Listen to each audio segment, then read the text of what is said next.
There you go. It's recording. There we go. There Lovely. we go.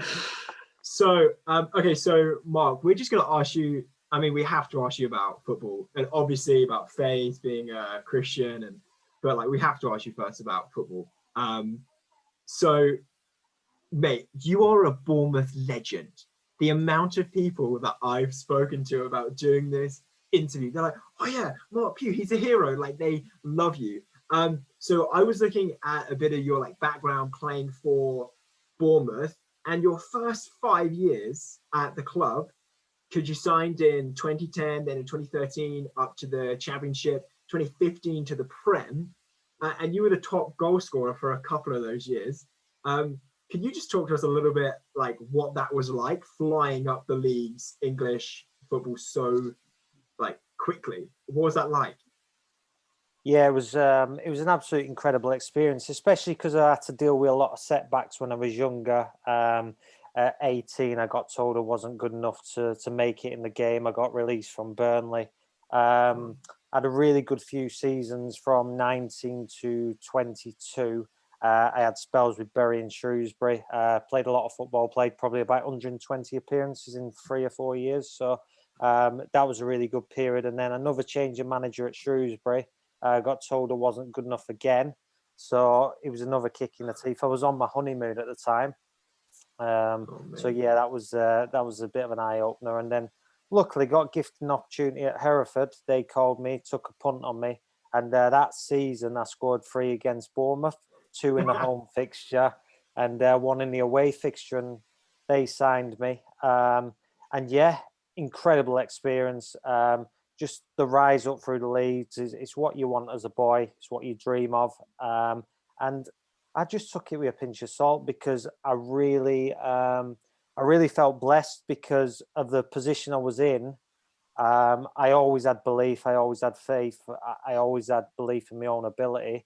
I just needed you need a little bit of luck along the way. Me personally, I say it's God's blessings, but yeah. You know, you've just got to enjoy the ride, enjoy the process, and that's what I've done. And like you say, rising up to the Premier League, it was amazing for the club, for the town, and just for the fans.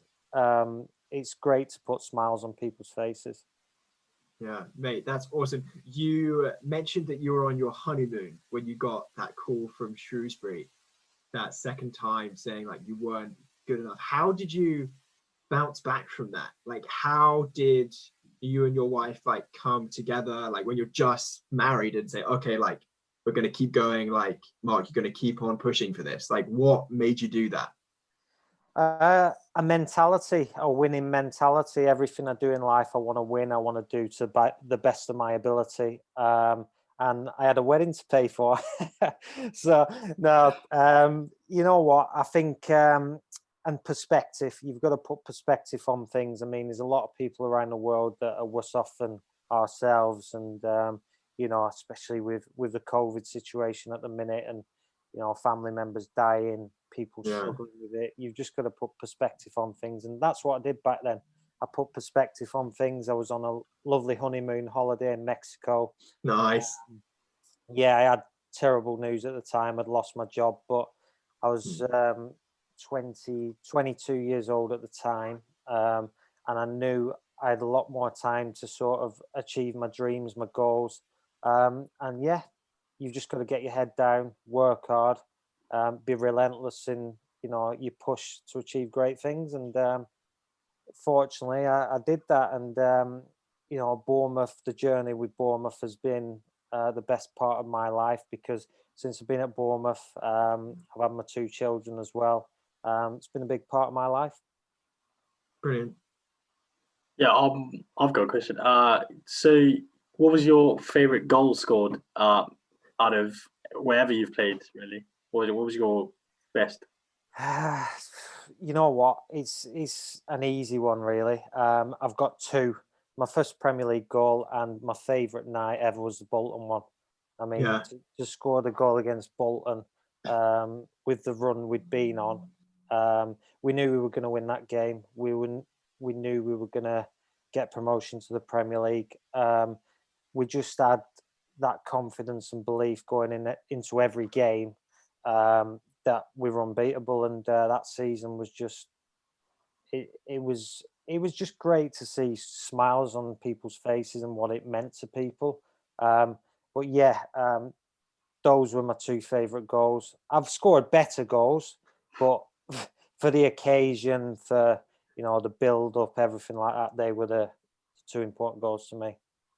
Yeah. I mean, what do you think that meant to the fans? Like, obviously the progression into Premier League, like that's amazing. Like, what do you think that meant to the fans? Oh well, every time you see them, they just speak about that night, and it was just incredible. We went out into the town in the evening, and just you couldn't move. The fans were going mental. They were happy, and it was great for the players. Life changing for me personally. I've always wanted to play in the Premier League. I've had loads of doubters along the way, and to prove people wrong and sort of prove that you're a good footballer and you deserve to be there. It's all right getting there, though. You've got to stay there, and Bournemouth did that for 4 seasons while I was there. Obviously, the season I left, they got relegated, which was, even though I wasn't at the club, it was devastating because of a lot of friends, and I wanted them to succeed. Yeah, definitely. Mark, you said that the fans were just loving it. And of course, they were those 5-6 years and the initial period of you being there, like Bournemouth just flew up all of the tables. Quickly kind of diving over to your faith, was it easy to get to kind of play for the like approval of man, or to have the kind of like glory from all the fans as being your motivator? Like, I guess, was it hard to stay grounded during those times? I've always had a wonderful family, wonderful wife and kids, so they help keep me grounded. My wife's a big Christian as well, and we have complete faith that everything happens for a reason. God's behind everything. Still to this day, I mean, there's a lot that's gone on over the last few years that you sort of look back, you question why did that happen. And throughout my life, I've looked back in 1, 2, 5 years time, and it's happened for a reason. I mean, when I was at Bournemouth, Eddie Howe left, went to Burnley, and there was various contracts offered. I rejected a few contract offers when Eddie Howe left because I came to Bournemouth because he fitted the way I wanted to play. And, when the change of manager, Bradders was great at what he did, but things just weren't clicking for me. So I rejected the deals. Eddie Howe came back. I thought that was God again. And I got offered a new contract. I signed that contract. And then the following season, I haven't told many people this actually, Burnley came in for me, and it's my boyhood club. I wanted to move back home, to be closer to family. And Bournemouth rejected the bids. And I was getting really frustrated at the time. And I had a weird dream that was riding on a cherry. Strangely enough, That's brilliant. And I decided to, sign a new contract with Burnley, with Bournemouth, sorry. And I went on that incredible journey. This was in the Championship season. Yeah. I went on the journey to the Premier League, and I stayed for, 4 incredible seasons in the Premier League. So, if I'd have moved to Burnley, then maybe things wouldn't have panned out the way it did. Wow, that's nuts, because I guess on the surface, that opportunity from Burnley, but then I guess it was completely out of your hands because Bournemouth were just like, no, they rejected the bids. So in that moment, where probably, did you have any kids at that point? Yeah, I had. I had both my children at that point. Yeah. And obviously we've lived away from family for a long time now, and they don't get to see the cousins as often as they'd like, but they've made some amazing friends down here. And yeah, they probably would have liked to have moved back home, but it didn't materialize. We stayed down here, and it's worked out absolutely incredible. I mean, I've had the most wonderful relationship with the fans since I've been here, and it's just, it's been life changing. Loved every part of the process, and yeah, there's been, like I said, there's been situations where you, every day you question, why has this happened, why has that happened, and there's always a reason behind it. I fully believe that. So obviously you were at Bournemouth for, you said, 4 amazing seasons. Did you make like a best friend, like, someone who was there for you all the time, or like a mentor that, really sticks out to you? I made a lot of friends in the game. I've got close friends. I've been really fortunate and blessed because with football you move around every 2-3 years. Most players do anyway. But because we're a tight knit group at Bournemouth, we all live local. So, but we live 6 hours away at the minute. But Sean McDonald, he's my best mate in football, and we still speak, every week, and we don't get to see each other as much as we'd like, but we had that special bond right from the off, and that'll continue, till the day we die. So really special relationship with Sean McDonald. And obviously that close relationship right from the start, that must have helped you, settle in, have a good time at Bournemouth. Yeah, like I say, I mean, they were all top lads, and I think that was part of the reason why we were so successful, because we had a good group of lads that cared about each other on and off the field. We wanted to work tirelessly when it came to playing on the field, and then off the field we'd do the same. We'd enjoy spending time together. We respected each other, but if we stepped out of line, we'd tell each other and we'd give them a good hiding. So we love everything you've done for Bournemouth and for the club, but we have a saying here at our youth group that it's not about what you do, it's about who you are. And like who we are, children of God. Could you just tell us a little bit about the story of how you came to faith and that whole thing? Yeah, well, I was brought up a Catholic when I was younger. I went to a Catholic school, and my mum and dad brought me up like that. So when I met my wife, she was brought up a Christian. We went to church a lot, and we spent a lot of time together speaking about it. And to this day, we're really grateful every time we wake up. We thank God for our blessings, because it's been a big part of our life, and I think it's important that you're a good person, because throughout my career you meet people who sort of do things wrongly. I won't go into too much detail, and you think, why has he done that, why has she done that? But no, I believe being a good person is really important, and it's a big part of our lives. We sort of try and teach that to our kids as well. Be grateful for what you have, because like I've said previously, everything happens for a reason. And I mean, I missed out on a new contract at QPR by 1 minute. Before COVID hit, Wow. I needed to play 23 games to get a new contract. I played 22. And I had to get on before the 75th minute in the games. And on one of the games, I got on the 74th minute. So at the time, I was questioning why. So after COVID finished, we had 8 games left of the season. Went back to pre-season with QPR to finish these final 8 games. And Mark Warburton pulled me and said, "Look, we can't afford to keep you on the contract you're on." So I was like, look, if obviously it's going to be put the club in a difficult situation, then that's fair enough. So he said, look, we'll pay you up until July, but you can go spend time with your family. You don't have to come and train with us, because you can't play the final 9 games. So at the time I was thinking, oh, it's unbelievable, like I've missed out on all that money for another season.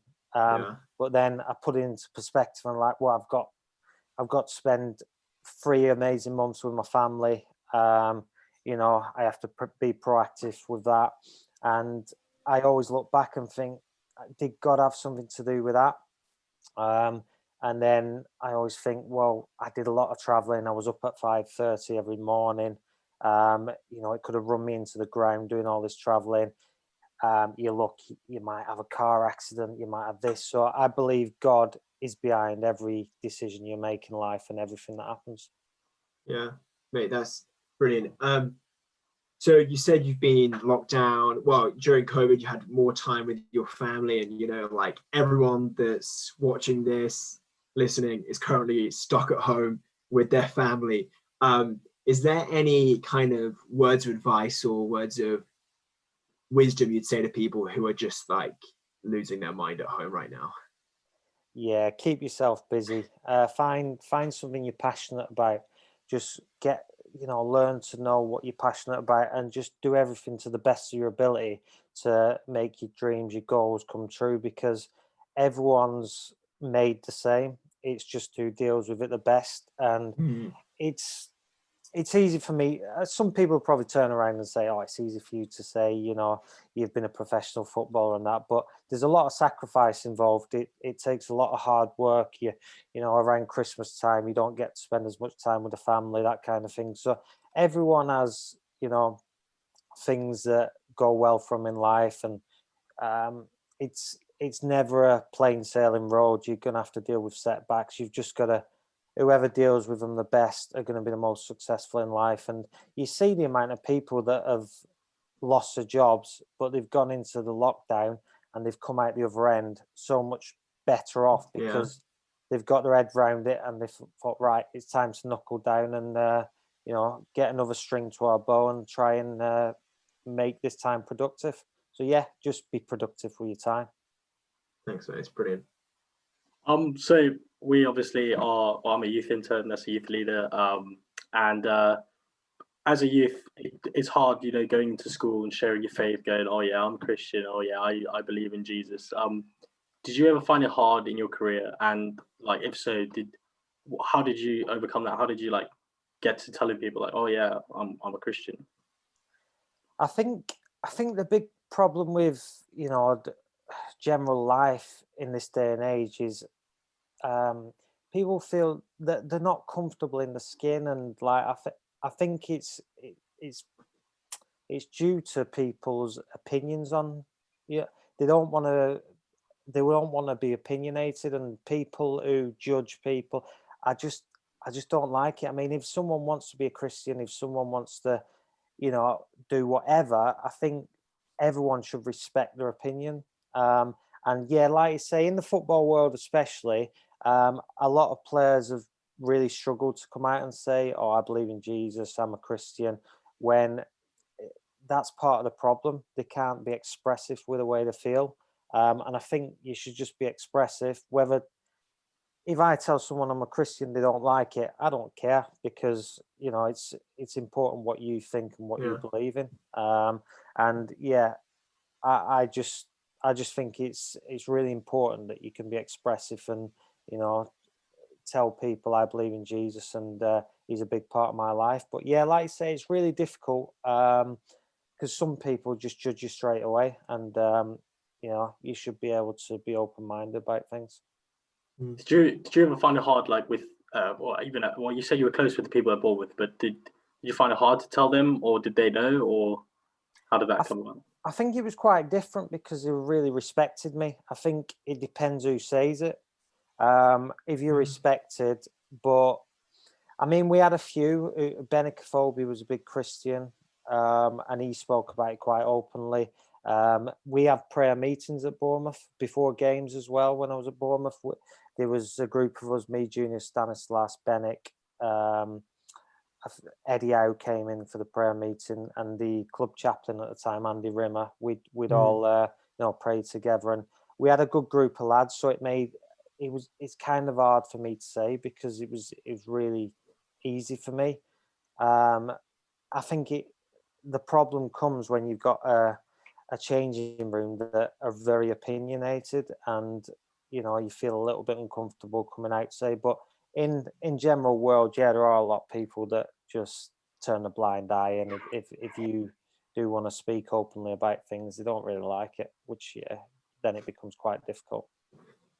Yeah, totally. Mark, this is kind of putting you on the spot a little bit here, but throughout like your whole career and like family life and, you know, relationship with your wife, have there been any like particular moments where you've just seen God like come through, where just something crazy has happened, where there's opportunities like out of the blue, or something happened with one of your kids, or like anything like that, where God was like he just came in clutch and everything was okay?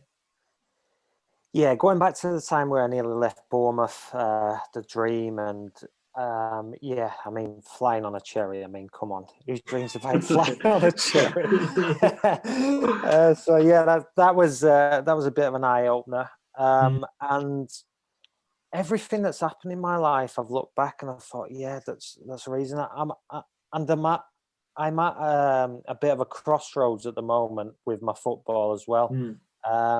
With a COVID situation and fans not being allowed back into the ground. The last few seasons I've done loads and loads of traveling, spent a lot of time away from the family. So I'm sort of, I've had a few offers from other clubs, but I'm at that stage in my career now where I think, you know, is it time to sort of pursue other things? I'm getting so much enjoyment at the minute out of helping other people with my Instagram, the Foodie Footballer, and I'm getting a lot of messages and a lot of positive feedback about that, and I get a real buzz off it. So I'm sort of torn at the minute whether to carry on with a footballer, pursue my other goals and dreams, and I obviously want to write a book and go into all sorts of different things. So yeah, I'm at a crazy period of time. So I've been doing a lot of praying and you know, just asking for guidance from God, and I'm sure when the time's right, he'll shine through for me. Yeah, man, that's brilliant. Right now, so many of our youth are finishing school or they're in like the last year and they have big decisions coming up. And right now, obviously, you're at this crossroad and so many of our young people feel like they're there as well. You touched on this a little bit, but how do you make those big decisions when it can feel like your whole life is dependent on this one choice? How do you make those when you're a follower, when you're a Christian? How do you make that choice? Yeah, that's a good question. As I said, I pray really hard about it, but I believe that God puts the right people in place for you and gives you the right opportunities. It's just whether you take that punt on taking and seeing the opportunity. It's like the story about, you know, the guy. It's a joke with a guy on the boat, and he gets sent loads of help. I can't quite remember the story. He gets sent loads of help, and he chooses to just ignore it all, and he ends up getting stranded out to sea. I think it's a joke. Yeah. He's like, is that the one where he's stranded on the top of a roof and it's like flooding and he's praying to God and like a boat comes, helicopter comes, like that's all the right, people come to come and help him, and he's like, no, like God will save me. Yeah, that's the one. I can't remember the concept. So yeah, it always reminds me of that. But yeah, I think you get given the opportunities in life, and but it's all right saying, "No, I'll wait for God." So you can't sit in a dark room and think, "Oh, something's going to turn for me overnight." You've got to be, you know, relentless. You've got to pursue. You've got to work hard. You've got to put all the graft in as well. And I believe good people in life who work hard, who want to be successful, will be successful. I spend a lot of time praying and visualizing, and you know, there's a quote I like that you can put a blueprint in your mind, and whatever you visualize, you can make it come true the harder you work. That's great. So yeah, I just give people the advice just to, you know, your dreams are never too big. Just keep dreaming and keep working hard, and anything's achievable. Brilliant. Thanks, mate. Very good. You mentioned really briefly about the fans not being there. Obviously, massive thing. And I mean, just by watching, I've heard like all the footballers go, "Oh yeah, this, that," giving all their opinions on the fans. What has that affected you? How has it affected you? And do you play better? Do you play worse? I love the pressure. I love the pressure of fans being there, to be honest. It's made a massive difference. Probably 95% of people I've spoke to, footballers, they hate it without the fans. It's for the first couple of weeks, you know, you can get your head around it, but playing without fans, it's not the same. Like the game's changed so much with VAR and all that kind of thing, and VAR and no fans is just a disaster. And with COVID as well, you can't celebrate goals properly. That was the best bit of it, jumping in with the fans and having a good laugh. But no, they're like a 12th man. They're absolutely brilliant. And I'll probably say this as well, because everywhere I've been, I've had a really good relationship with fans. I've never really, certain players have probably get a bit of negativity from fans, but no, I just love it, absolutely love it. And like I say, the pressure, I thrive on it. Brilliant. Did you feel like you were ever underperforming without the fans? Well, I've hardly played, to be honest, without the fans. since because I got released from QPR because of my contract situation, and I didn't sign for Shrewsbury until can't even remember what date it was. It was sort of November time, something like that. So I had a few months, and then I played like, I think it was 7 or 8 games and got 5 assists and a goal, and then the manager got sacked and we got a new manager and never played again. So yeah, fun and games. That's it must be so hard whenever there's a new manager coming in, and when you know you've said how you move every few years, or there could be change every few years. How do you navigate so much change? Because I feel like people are afraid of it, but surely you've learned to thrive with everything changing, nothing being like for certain for too long. Could you speak to that? Yeah, I think you've got to be mentally bulletproof. I mean, you've just got to express yourselves and just deal with it. I mean, there's no point worrying about it. You can't change what's happened.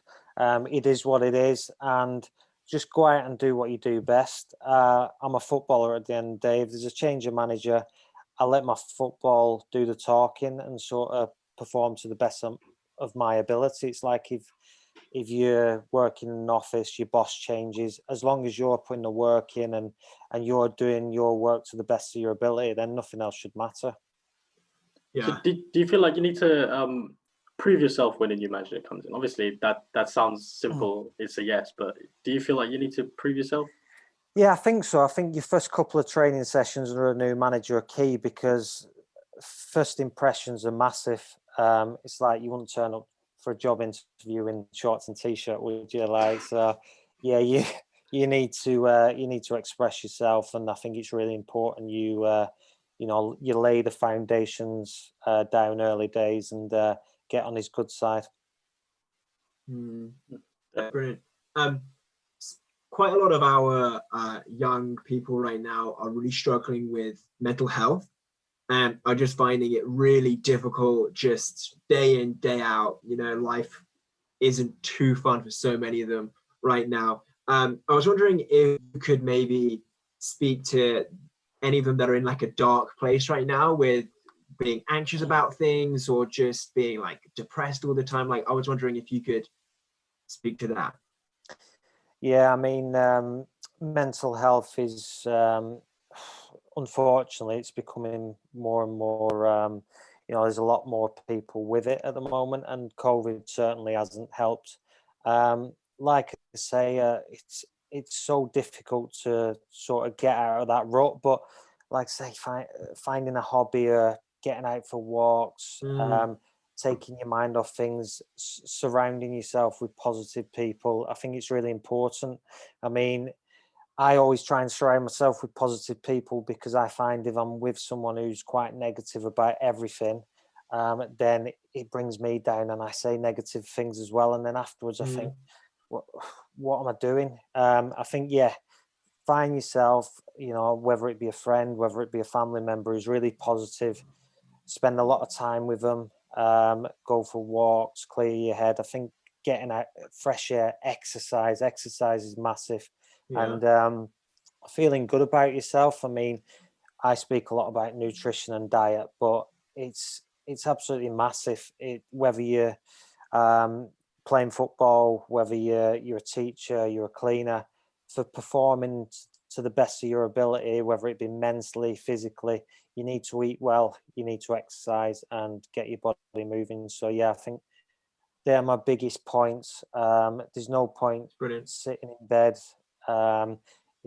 sitting in a dark room and feeling sorry for yourself. The world is full of ups and downs. You've just got to ride them and just do everything you can to sort of get yourself out of that rut. And yeah, I know it's difficult. It's really tough and mentally challenging, but I think the harder you work to get yourself in a good mental state, the better your life will be. Yeah, brilliant. Thanks, mate. You mentioned hobbies quite briefly, and obviously your Instagram, foodie footballer. So obviously you've picked up a hobby, which is cooking. Am I right? Yeah, I love cooking. I did a nutrition course about 7 years ago. It was just when we might have been just when we went into the Premier League with Bournemouth, and I wanted to try and get that physical edge because I know the Premier League's daunting for a lot of people because the athleticism and the players are just quick, strong. They're a step ahead of everyone else. That's why you players like De Bruyne, Silva at City, they're just so good. They're not rapid pace-wise, but mentally they're in another league. So yeah, I sort of did this nutrition course just to try and gain an edge. And I started off cooking, trying a few different recipes, and I just had a real passion for it. It coincided with me and my wife having our second child as well, with no family down south. So it was my way of helping out around the house because she was really busy.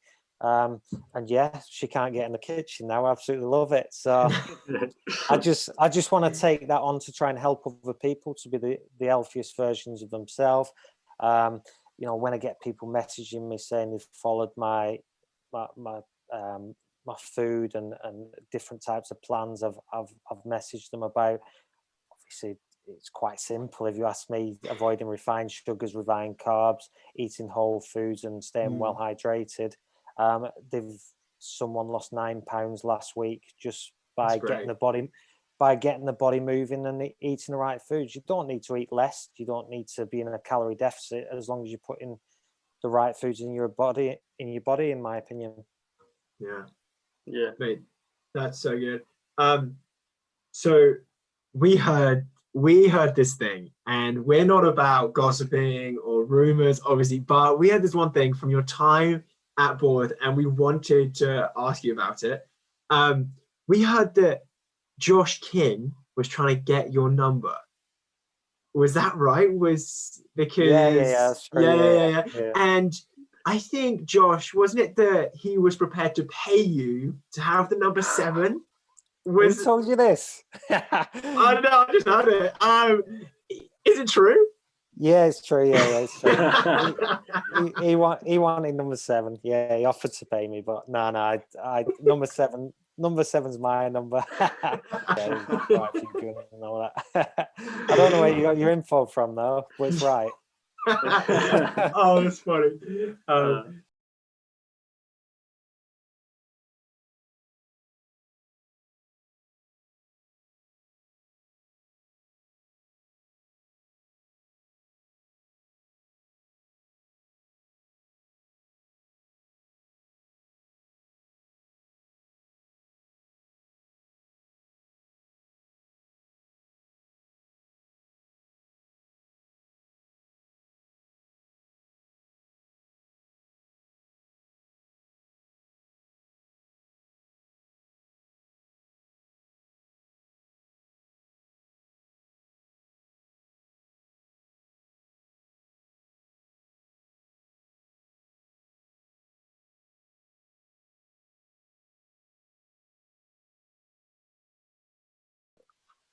United away, we ended up drawing 1-1.